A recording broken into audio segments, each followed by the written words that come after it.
Hey guys, I'm Second Lieutenant Ian Thurlow. I commissioned out of Army ROTC this past May, so May 15th, 2022.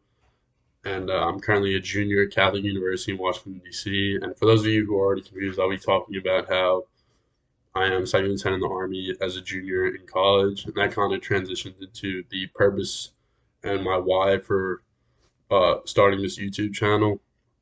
So, this YouTube channel, I'm going to be talking about the option of the ECP Army ROTC program and kind of all my experiences and things I learned and advice and tips that I kind of accumulated through my time in ROTC and now as a second lieutenant in the Army in the National Guard.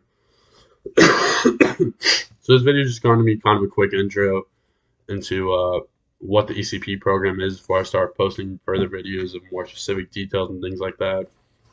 So this video is really for those of you who are juniors and seniors in high school or freshmen, sophomore in college, or just graduated high school and aren't in school or not trying to figure out what path you want to choose. So this video is just going to be an intro into what the ECP program is. So the Army ROTC, you actually have not a lot of people know because I didn't know when I was kind of applying for ROTC. There's the traditional 4-year route from ROTC programs. You go to a four-year college, do ROTC there, you commission as a senior, but there's also the option for the Army ROTC, in which you can go to what's called an ECP program. So there's 4 military junior colleges in the country. So New Mexico Military Institute, Valley Forge in Pennsylvania, Georgia Military College and Marymount Institute, which is in Alabama. These are all 2-year military schools that you go to as a freshman and sophomore in college. You graduate with your associates from there. You commission as a sophomore, and then following that graduation, the next semester you start at a regular 4-year school that you're able to choose as long as they have Army ROTC, and your commissioning is contingent upon you completing your bachelor's degree after those 2-year schools. So you're still going to be in school for 4 years, just like a 4-year cadet.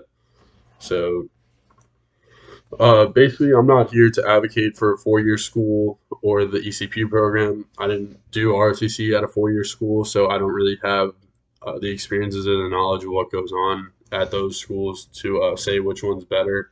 But I can provide you guys with my take on the ECP program and kind of just offer you some more insights and knowledge into it to help you make more informed decisions. Being that I really wasn't informed when I made my choice to join one, I kind of went into the whole thing blind. So if I can help at least one person avoid that, then I'll find this channel to be a success. So pretty briefly, I just want to go over the different requirements for the 4-year program versus the 2-year. They're pretty similar. To join the 2-year program, first you have to be admitted into one of these military schools. And then to contract into the Army, you have to just meet their height and weight standards, be able to maintain 2.0 GPA every semester. So that's the exact same as a 4-year school.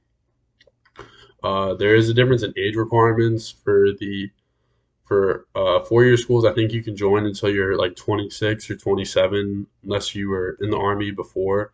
Then you're on a different timeline. You can join later. But for someone who has been in the military, I think it's until around 26 or 27. But for the ECP, I know for a fact, once you pass the age of 22, you cannot join the ECP program. So it's from 17 to age 22 for ECP.